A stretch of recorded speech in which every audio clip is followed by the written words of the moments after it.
عليكم ورحمة الله وبركاته. الحمد لله رب العالمين، والصلاة والسلام على أشرف الأنبياء والمرسلين وعلى آله وصحبه أجمعين. أما بعد. Silakan.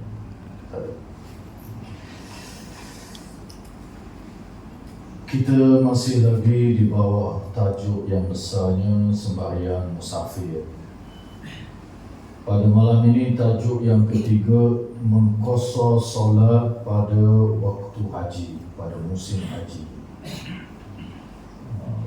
Qasar semasa menunaikan ibadah haji disepakati oleh para ulama sebab dia sabit dengan dalil-dalil yang terang. Ada ukuran semayang jamak qasar ni hanyalah untuk haji dan umrah dan jihad dalam peperangan sahaja. Tapi biasa di Melaka ada juga yang kata tak boleh, hanya keras sekali lah. Kita boleh. Jadi Imam Muslim dia bawa qasar di musim haji. Oh ni tak ada orang bertikai. An Anas ibn Malik radhiyallahu anhu qala kharajna ma'a Rasulillah sallallahu alaihi wasallam min al-Madinati ila Makkah fasalla rak'atayn hatta raja'a.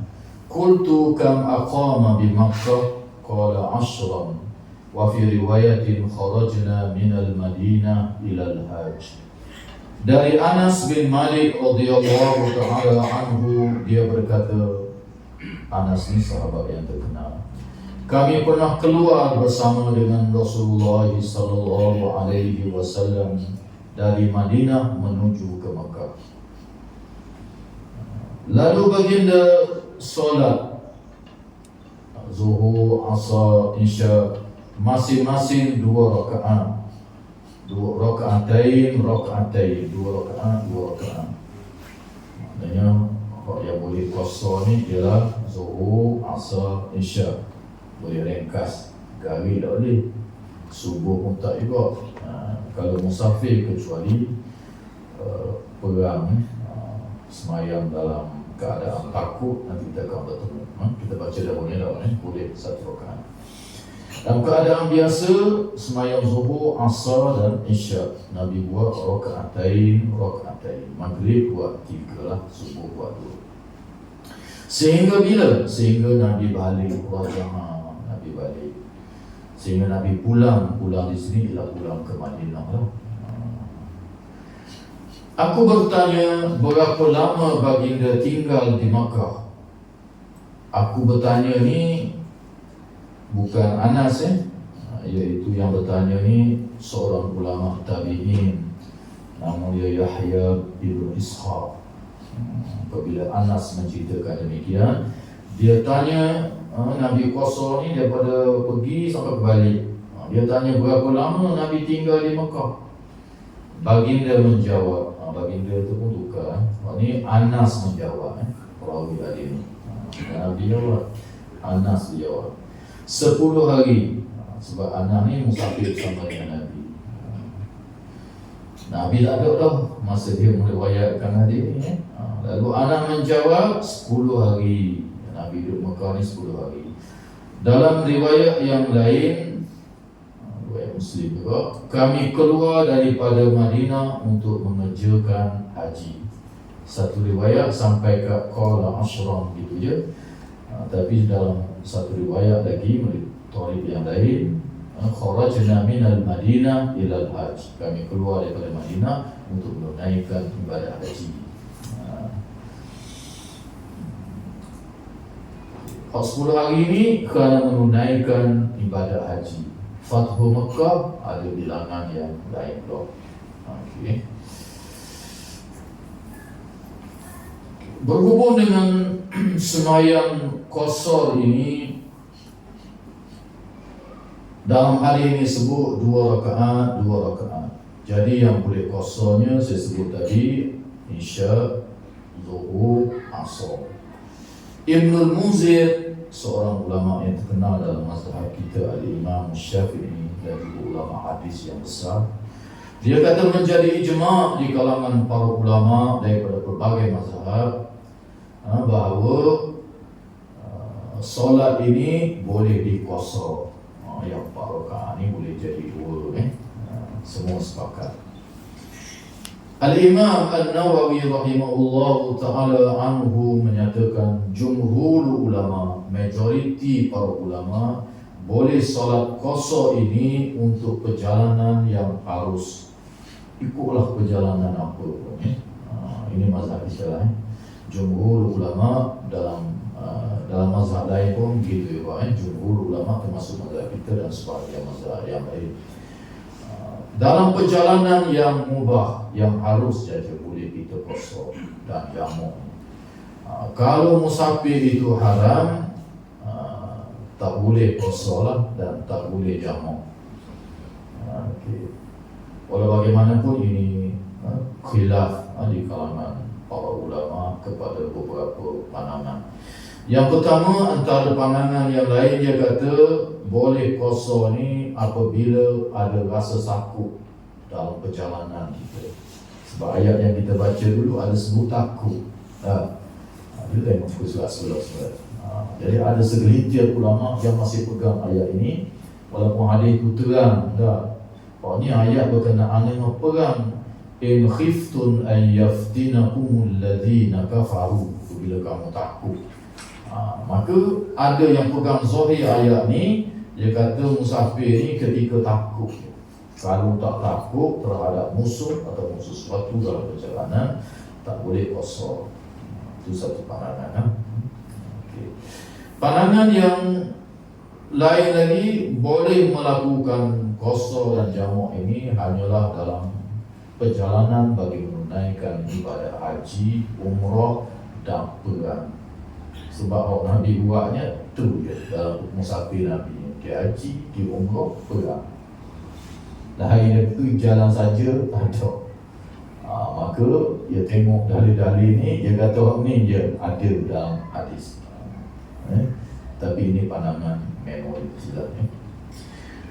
Imam Abu Hanifah, Nu'man bin Sabit, pengasas mazhab Hanafi, Sufyan Ats-Tsauri, ulama besar, boleh qasar apabila musafir, tak kira lah musafir taat ke, musafir maksiat ke, boleh dalam mazhab Hanafi.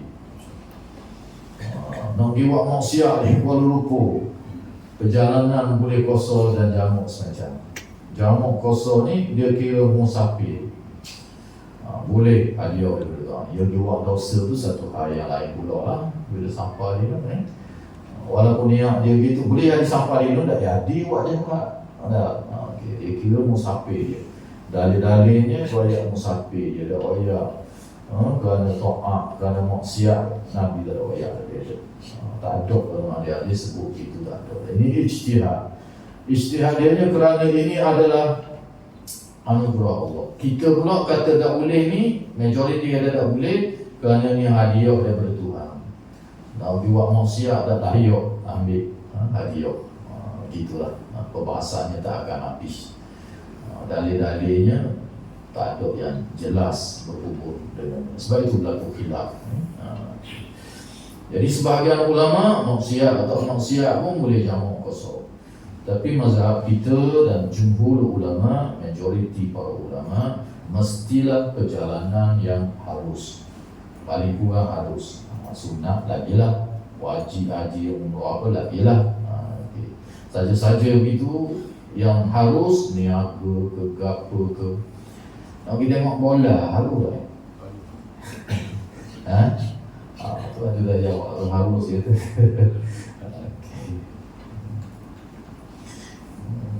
Saya kata boleh lah. Ada seorang ustaz ni dia kata maksiat juga dia tu ni, main bola tu dadah aurat belaka dia. Nampak kepala lutut berdosa tengok. Nampak peha dia. Bila kita jawab dah, pada lutut tak apa dia. pada lain tak boleh. Orang juga faham tidak, ngaji lama faham lama. Okey, sebenarnya ayatnya ialah perha tu khilaf. Jadi nak kata munkar dan maksiat tu tak apa nak boleh lagi lah. Sebab kaedah kita musafir yang munkar ini, maksud munkar ini, perbuatan itu disepakati oleh para ulama dia adalah berdosa, maksiat, disepakati, barulah benda itu dianggap sebagai munkar yang boleh dicegah. Kalau berlaku khilaf tu tidak dianggap sebagai munkar lagi. Kita nak pergi marah tak boleh lah. Sepatutnya begitu. Jadi bola ni negeri Arab pun, Saudi pun bakal boleh ke undang-undang tak orang tewak. Okay. Jadi mazhab lain kebetulan sedang molek lalu, mazhab Hanafi, mazhab Maliki sedang molek lalu ni. Sebab dia perha tidak aurat. Mazhab paling ringan bahagian aurat ni ialah mazhab Maliki. Ini paling ringan sekali. Kita boleh agak kali bahagian aurat lah.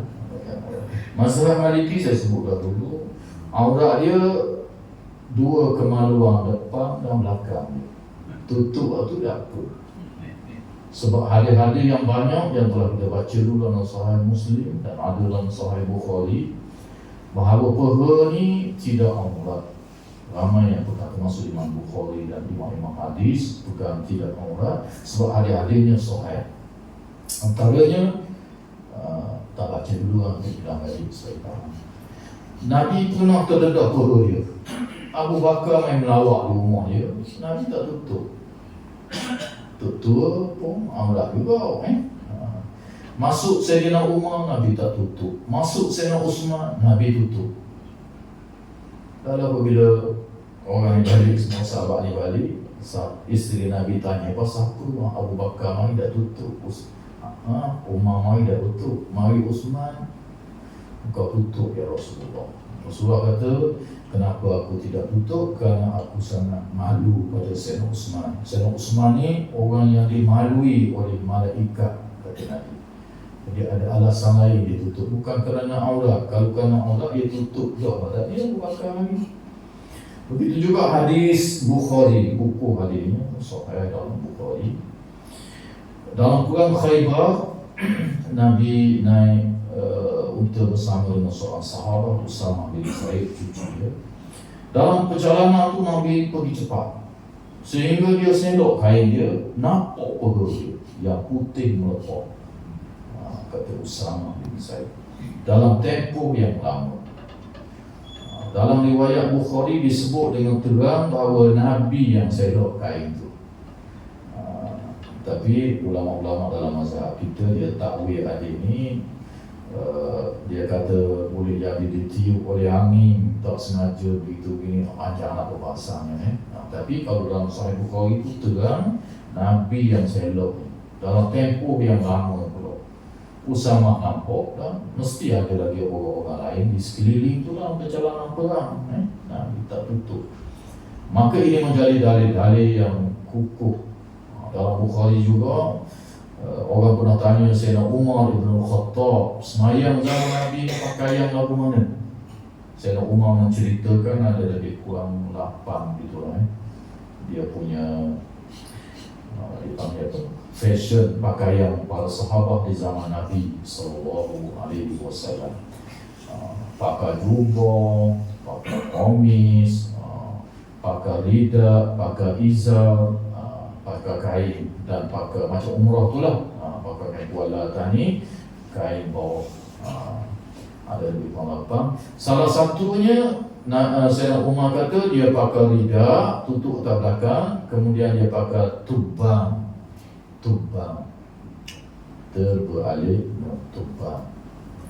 Para ulama hadis termasuk Al-Imam Ibn Hajar dan Fathul Bari dan lain-lain, dia kata tubang ini ialah pakaian seluar, seluar yang dibuat daripada kulit yang mana sebahagiannya mendedahkan perha.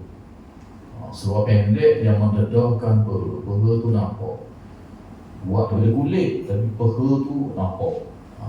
ditutup bukan seluar panjang lah, atas pakai kain. Ada nampak perut semayang zaman Nabi, kalau tak boleh Nabi marah tutup aurat ni wajib, dan tu Nabi tak marah dah, menunjukkan bahawa tidak aurat. Imam Malik, pengasas mazhab Maliki, dia pergi jauh lagi.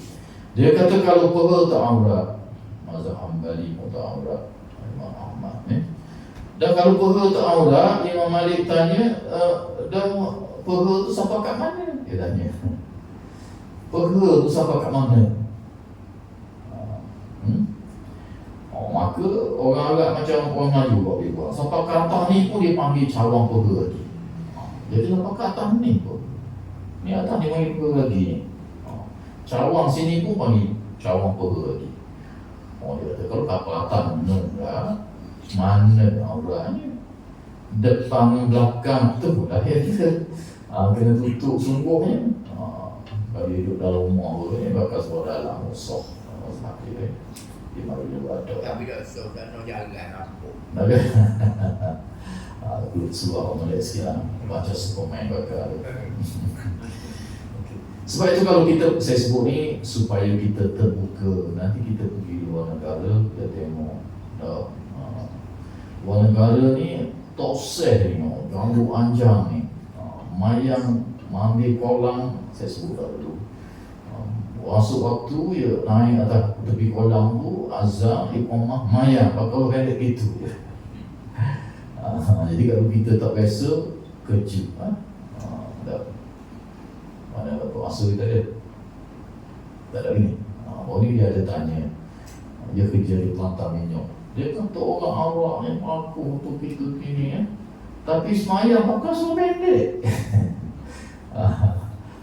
Pakai seluar pendek tu bagus dah lah, masa dia tak apa masa saya belajar di UKM dulu, master di sana,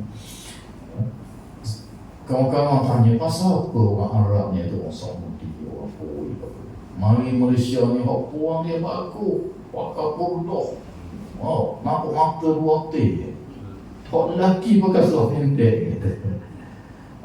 Baru kita tengoklah pelaju-pelaju Arab. Saya kata masalah dia orang lelaki tidak aurat perut, waktu dia pakai seluar pendek dia terhidur lah. Jadi kalau kita faham gitu, dia mazhab dia begitu, tak apa. Saya biasa tengok di Syria, orang Afrika lah biasanya dia pakai nak pergi main bola petang, bahasa tu seluar pendek biasa. Mari semayang dia tengok orang pakai seluar pendek begitu. Sujud tu nampak saudara je dah. Tak payah tak lah ni. Mana nampak apa? Sok mayat dalam mazhab dia lah. Ada hadis-hadis yang sahihnya. Cuma kita ni oleh kerana tak belajar hadis ni, kita belajar fiqh saja. Jadi dalam kitab fiqh itu goyak kan antara pusat dan lutut. Jadi orang lain kan boleh ke. Kalau kita belajar hadis takkan bertemu mereka. Dah. Baru kita jadi tak marah. Ni nanti universiti baru tak buka lagi Bukit Ko. UMT lah, induk dia sini. Mungkin dia akan sewa di sekitar orang Afrika, orang apa, mai semayang tak kita. Ni berlaku di Bawah Badok. Situ ada orang Arab, orang Afrika tu lebih paling 500 orang lebih. Satu masjid, kawan saya cerita, dia suka ibu ayat tu. Orang Afrika ni belajar sini ni, pergi semayang di masjid ni pakai seluar pendek. Jadi tu imam situ tak biasa. Marah orang main masjid pakai seluar pendek ni. Nak cakap pula tu imam dah ada putih. Tapi nak tinggal tak nak apa Apa itu imam dia ambil kain plekat di masjid, suruh dia pakai. Kawan tu tengah pakai, tak boleh nak kilah pasu dah. Maksud tubik tak boleh pakai seluar pendek. Dia nak terang Melayu, orang Afrika tu tak faham. Orang Afrika tu terang ke Inggeris tu imam tak faham. Jadi mungkin satu masa universiti dekat kita ni, imam yang buat kita yang buat lagu tu dia ke dia, jangan marah dia Mengenai dekor.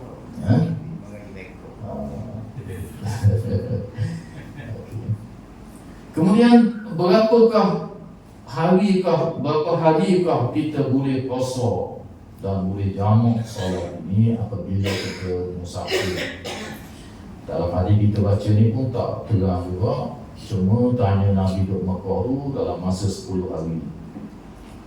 Tengok Zohir itu makna 10 hari boleh jamak, boleh puasa lah. Okay. Hadis ni, dan ada hadis 18 hari Nabi pernah duduk di Mekah dalam Fathu Mekah. Ada hadis 19 hari. Ada hadis ketika peperangan Tabuk, Nabi duduk di Tabuk 20 hari. Itu hadis-hadis yang datangnya. Tetapi hadis-hadis yang menetapkan berapa lama apa itu tak ada. Secara terangnya tak ada. Hadis-hadis yang menceritakan Nabi duduk situ beberapa hari, duduk situ beberapa hari itu ada. Maka dalam memahami hadis-hadis ini, khilaf di kalangan ulama kepada banyak pendapat. Kita dengar banyak sikit. Takut pening, saya bayar hak mazhab kita dulu supaya tak bolong. Mazhab kita al-Imam Asy-Syafi'i rahimahullahu ta'ala anhu, pandangan dia dan ijtihad dia, benda ni khilaf. Tapi pandangan al-Imam Asy-Syafi'i rahimahullahu ta'ala anhu, begitu juga pandangan Imam Ahmad dan ulama-ulama yang sependapat dengannya, kita boleh jamak ini dan qasar dalam musafir ini ialah apabila kita tinggal di sesuatu tempat selama 3 hari 3 malam, selama 3 hari 3 malam. Itulah kaul yang muktamad dalam mazhab kita, tanpa kita mengira hari datang dan hari pulang.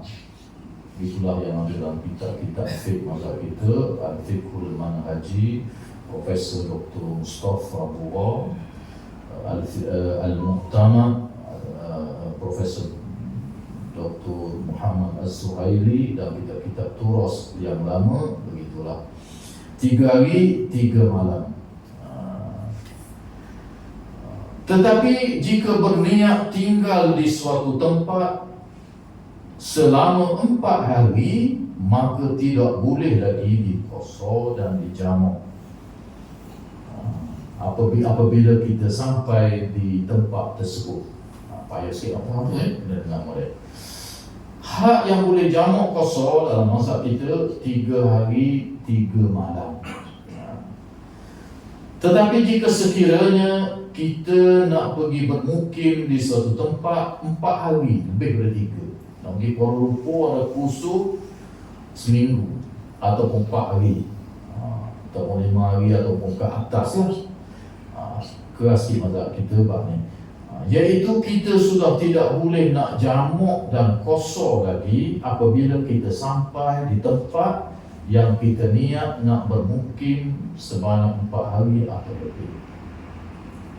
Sampai je di Kuala Lumpur tu, kita niat nak duduk situ seminggu katakan, lebih daripada 3 hari 3 malam, 4 hari ke atas, maka kita tak boleh jamak qasar lah.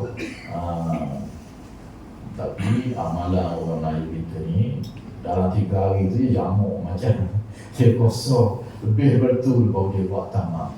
Maknanya dia tak apa faham masalah dia sendiri. Kalau ikut mazhab kita sungguhnya, kaul yang muktamadnya begitu.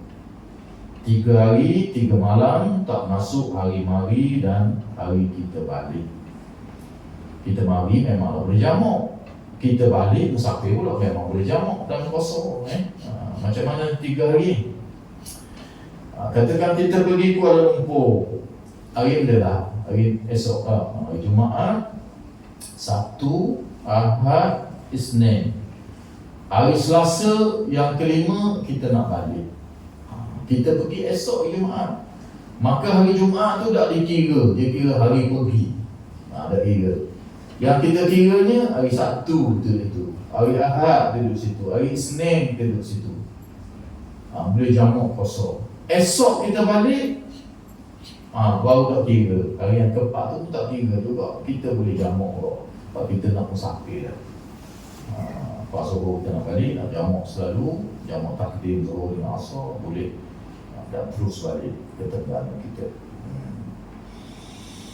Boleh faham 3 hari 3 malam. Kalau kita niat duduk 4 hari atau lebih, memang kursus kita 4 hari, tak boleh 5 hari, tak boleh jamak dan kosong. Boleh kita sampai ke Kelompok. Hanya dalam perjalanan pergi dan perjalanan kita balik pula baru boleh. Sebab kita musafir. Kita duduk sana dia panggil mukim. Dalam mazhab kita dah dipanggil mukim. Bahkan dalam hadis ini disebutkan aqama bi Makkah, berapa lama kamu bermukim. Dia panggil mukim dia Pak. Mukim ni lawan musafir. Anas kata 10 hari Nabi duduk di Makkah. Dia panggil mukim, tapi Nabi semayang kosong macam. Okay. Itu mazhab kita. Jika sekiranya kita tak ada tetap hari, tidak tetap hari, nak duduk berapa lama Kuala Lumpur? Tak tahu. Ada banyak mesyuarat, ada banyak nak urusan hal perniagaan, berapa lama dah nak agak. Maka kita boleh jamak kosong semua sehinggalah 18 hari paling lama. Hari yang ke-19 tak boleh dah. Kaul yang utama dalam mazhab kita Al-Imam Asy-Syafi'i rahimahullah ta'ala anhu. Jelas Okay. Kalau tak ingat balik Ustaz ayat 5 hari kan hari ni.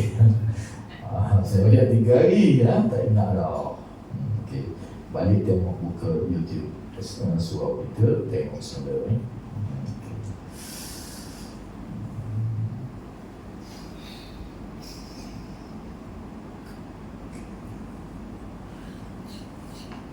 Sebab itu ada sebahagian ulama yang tak setujulah pandangan Imam Syafi'i kita. Antaranya Al-Imam Ibn Hajar sebut dalam kitab dia Fathul Bari.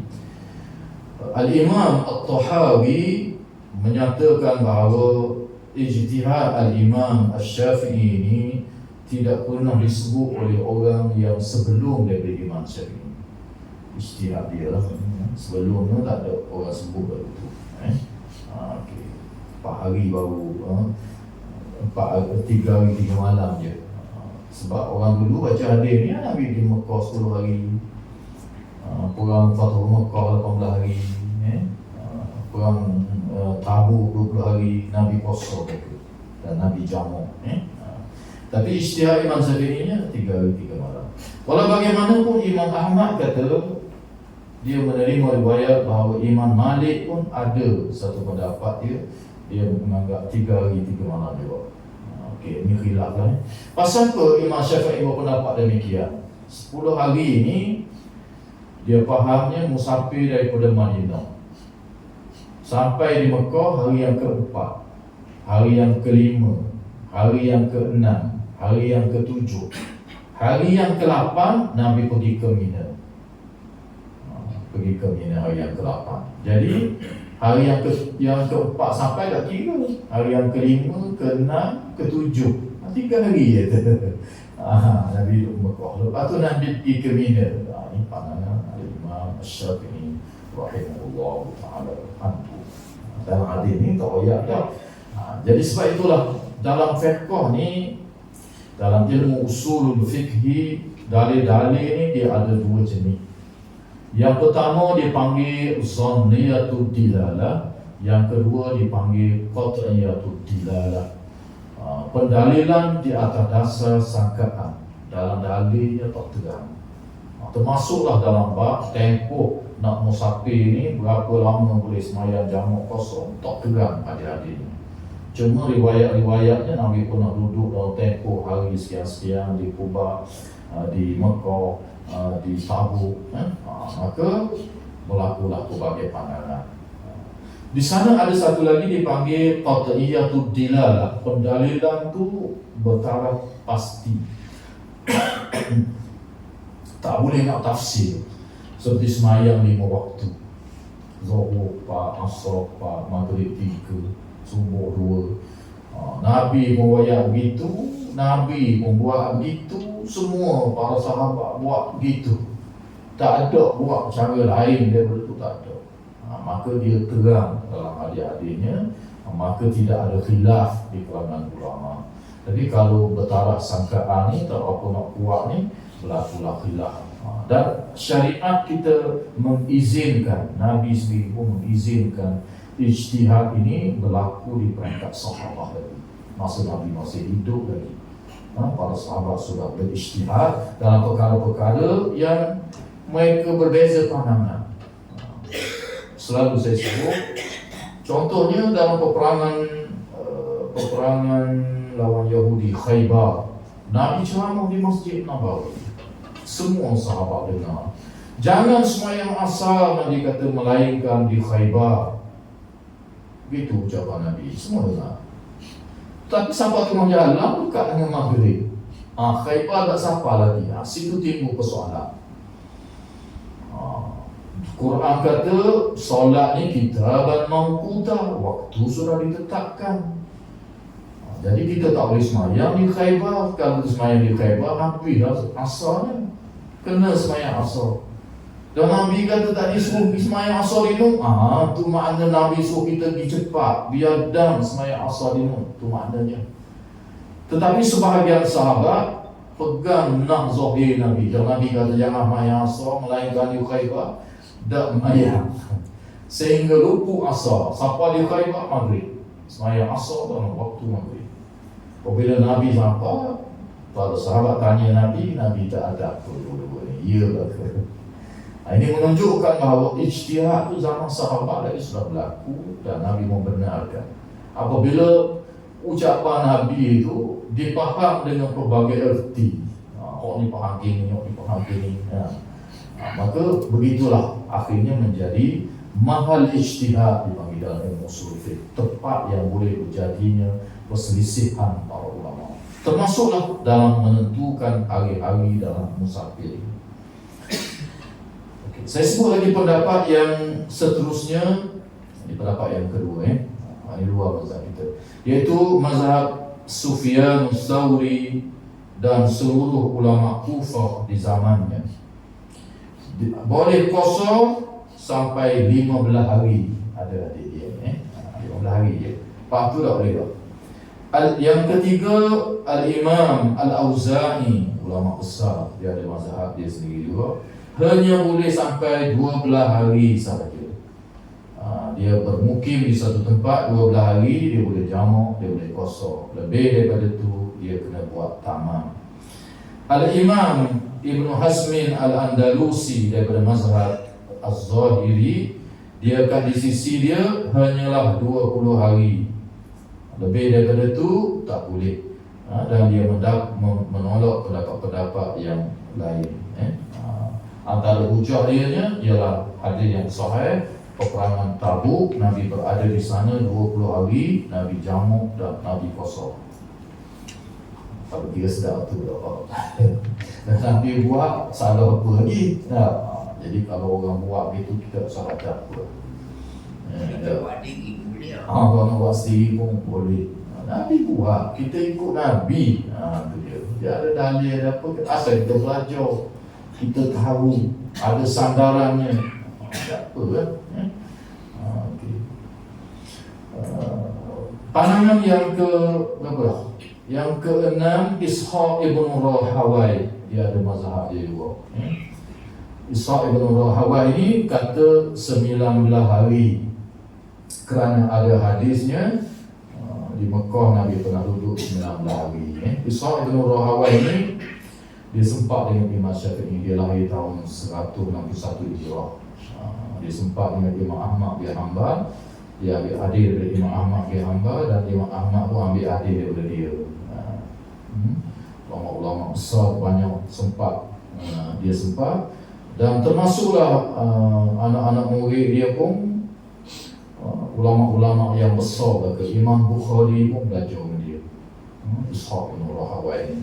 Imam Abu Daud belajar dengan dia, Imam Tirmizi hadis belajar dengan dia. Imam Muslim penyusun kitab kita ni pun belajar dengan Ishaq bin Rahawai. Di zaman keemasan ilmu Islam dan alim orangnya. Imam Abu Daud dia pernah cerita, dia kata aku belajar dengan Ishaq bin Rahawai ini, aku meriwayatkan hadis kita 11,000 hadis. Ambil daripada Ishaq, dia catat semua sekali 11,000. Kemudian dia suruh itu guru dia Ishaq ibn Rahawai ini baca balik sebelah ibu tu. Dan Ishaq ibn Rahawai baca balik, dah tengok kita, dah tengok apa, dah berubah sikit habuk sebelah ibu adik. Tu Ishaq ibn Rahawai, alim dia dalam pekor dan apa muktabar, ada pandangan dia dipegang oleh majlis-majlis fatwa di negara-negara kita pun ada pegang juga. Okay. Muktabar juga mazhab dia. Kita berapa hadis? Apa?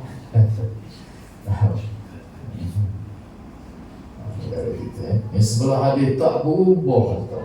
Satu kalimah pun tak berubah kata Imam Abu Daud. Kuat dan ingat. Quran lain dah. Hadis ni dia payah sikit nak ingat. Tapi ingatan sampai begitu kuat sekali. Jadi Ishaq ibn Rahawai 19 hari dia boleh. Daripada tu kena semayang taman. Tapi kalau ikutnya berlawanan tu tak dengan hadis Nabi di Tabuk tu.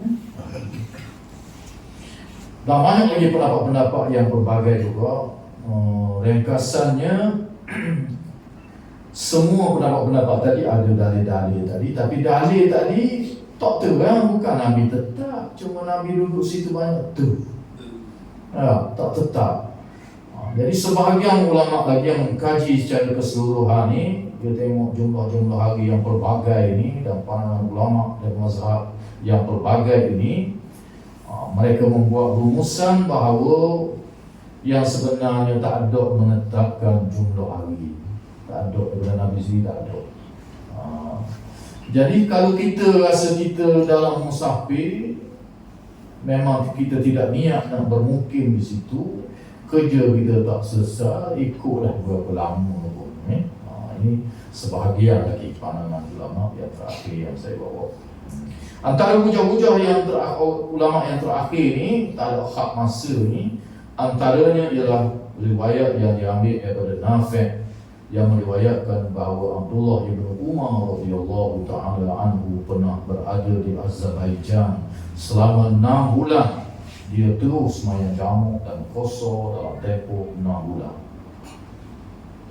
Nafi' ni hamba pada Abdullah ibn Umar, jadi dia ikut pergi ke Azerbaijan. Azerbaijan ni atas pada Turki sikit. Dia dulu asalnya dalam negara Soviet Union, dia merdeka Azerbaijan.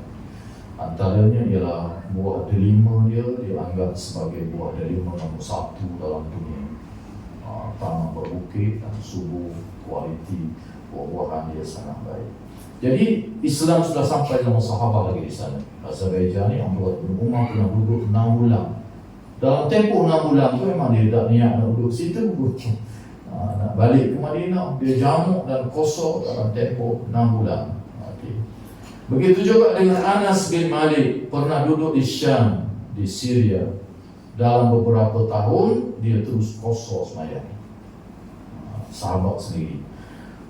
Hasan al-Basri rahimahullahu ta'ala anhu berkata, saya pernah bermukim dengan Abdurrahman ibn Samurah di Kabul selama 2 tahun, di mana Abdurrahman ibn Samurah sahabat Nabi ini terus qasar sembahyang, tapi dia tak jamak, dia terus qasar sembahyang dalam tempoh 2 tahun dia berada di Kabul. Kabul mana Kabul? Afghanistan, ibu negara Afghanistan hari ini. Sampai Islam di sana zaman sahabat lagi. Termasuklah Abdurrahman ibn Samurah, dia pernah duduk sana 2 tahun dia jamak. Maka ulama-ulama yang mengkaji ini, dia tengok dalil-dalil yang berbagai sahabat ini mesti dia buat berdasarkan kepada pahaman dia terhadap ajaran Nabi. Dia anak murid Nabi, dia yang lebih faham. Maka dia kata tak ada menetapkan waktu tentang berapa lama kita duduk tu. Jadi keras sikit ni masa kita 3 hari 3 malam. Sama wajib ya boleh tu. Tambah dengan kosong ni tu. Pendek nanti nak panjang lah. Moga-moga sama banyak lah Orang banyak ambil buat pendek. Buat pendek. Terpulang lah okay.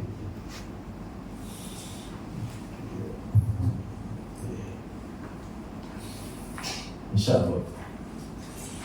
Kalau tak insya lagi, saya nak sebut berkenaan dengan jarak pula yang boleh kita jamak kosor. Ini pun dalil-dalilnya dia masuk dalam kategori zanni dilalah, pendalilan dia bertaraf sangkaan. Tak pasti juga, sebab itu berlaku khilaf yang banyak di kalangan ulama berhubung dengan jarak kita boleh jamak dan kita boleh kosor semayang. Saya baca dulu satu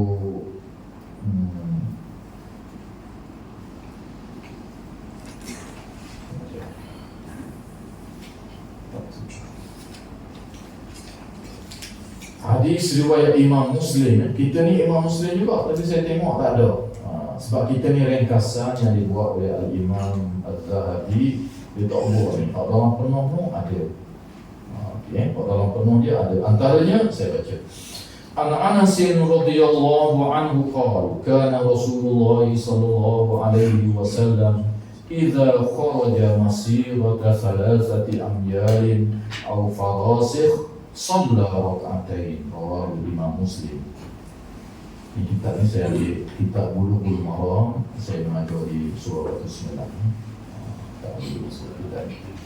Ada 1,500 hadis dalam ini berkenaan dengan hukum-hukum ibadah sajalah. Ada 1,500 hadis. Masa saya belajar dulu, kitab ni jadi sukatan pelajar syariah, diploma syariah. Di bawah tajuk dipanggil hadis hukum, satu mata pelajaran dipanggil hadis ahkam. Kitab yang menjadi teks di negara Arab pun menjadi teks. Okay, maksud hadis ini diriwayat daripada Anas bin Malik. Dia mengatakan bahawa dahulu zaman Nabi dulu, Rasulullah SAW apabila keluar sejauh perjalanan 3 batu, salasati amya, 3 batu, atau farasikh, 3 farasakh, maka Nabi mengqasar semayang. Hadis sahih riwayat Imam Muslim. Dan juga hadis ini diriwayatkan oleh ulama-ulama hadis yang lain, termasuk ada dalam Musnad Imam Ahmad, ada dalam Sunan Abi Dawud, dalam Al-Baihaqi dan lain-lain. Status dia sangat sahih. Okay. Jadi kalau ikut hadis sahih Muslim ini dan Al-Imam Ibnu Hajar dalam Fathul Bari ketika mula hadis ini, dia kata hak ni lah yang paling sahih sekali dalam bab jauh semayang qasar ni, bila boleh qasar. Hak ni paling sahih sekali sebab ada dalam Muslim. Dalam Bukhari itu tak ada jelas. Hadis ni selalu saya sebut yang paling sahih sekali Bukhari, Muslim. Yang kedua Bukhari saja. Yang ketiga Muslim. Yang keempat hadis yang diriwayatkan oleh imam-imam hadis mengikut syarat-syarat Bukhari dan Muslim. Kemudian riwayat imam-imam lain mengikut syarat Bukhari, riwayat imam lain mengikut syarat Imam Muslim. Jadi orangnya tinggi lah, apa ada dalam Muslim. Jadi Nabi semayang, boleh qasar semayang apabila dia keluar daripada Madinah 3 batu ataupun 3 farsakh. Atau di sini ni para ulama hadis yang mengkajinya adalah di peringkat perawi kediam, tabi'in tak apa ingat. Anak royak ni 3 batu ke 3 farsakh tak ingat. Jadi dia royak atau okay. Jadi berdasarkan kepada riwayat ini,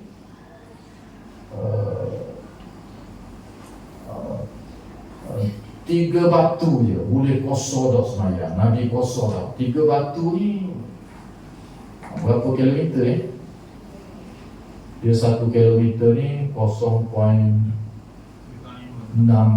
gitu lah kilometer ni. Jadi kalau 3 batu ni bersamaan dengan 4.3 4.83 km, dekat dengan 5 km lah. Sini mana? Dia boleh. Sini yang boleh. Dia boleh tak dia boleh. Mana siapa di Cina boleh dah kan? Boleh. 5 dah tu. Sini pandang lebih dah tu kan, 4 km. Baru ini saya ada bertemu kawan-kawan di Bandar. Seorang tersyarah pusat dia, tersyarah syariah, ahli majlis fatwa kerajaan di Terengganu buat dia. Bercakap berkenaan dengan dalam cakap tu sebut berkenaan dengan puasa semayang. Ada seorang ustaz saya tak kenal, tapi dia belajar luar negara di bawah. Dia kata dia duduk batu enam. Dia kata saya mari Bandar puasa mau mayang itu. Kawan-kawan ni terpegung. Bila gitu saya kata ni ngaji hati subuh saya kata. Sebab dalam Sahih Muslim daripada Anas bin Malik 3 batu Nabi puasa dah semayang. Saya kata orang istinad kata ni. Artinya kalau kita bertemu orang macam ni pun bersahabat tu lah mazhab kitanya 82 marhalah, iaitu 85 km. Gitu. Sini mana? Sini? Paka. Paka pun ada. Kalau dia kita sini sampai Paka boleh jamak. Ke Besu pula? Jabi. Saya belajar dulu, cikgu saya kata Kampung Bintang. Kampung Bintang. Kat Jabi juga. Baru boleh jamak kosong. Bintang ringgit dia tu. Bintang ringgit lagi.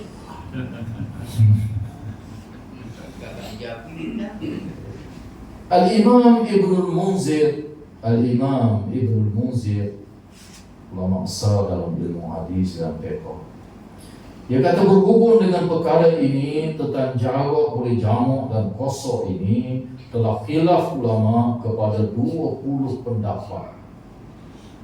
Kalau nak terang ingat apa kisah kita banyak dengan dalil-dalil dan pembicaraan yang panjang berhubung dengan perkara ini. Banyak sangat ni.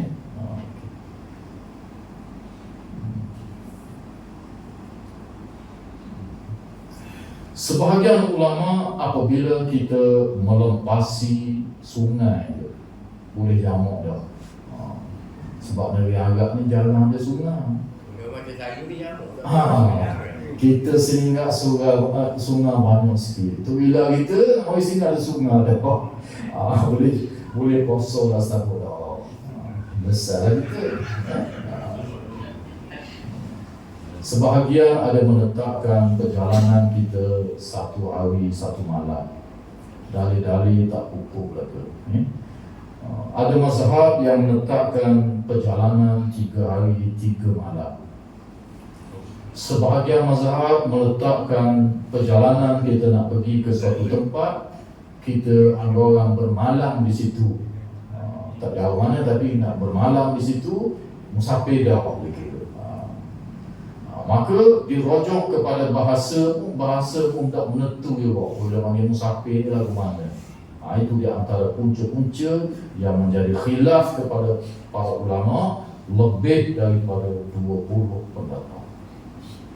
Saya sebut hanya beberapa pendapat saja yang masyhur di kalangan para fuqaha.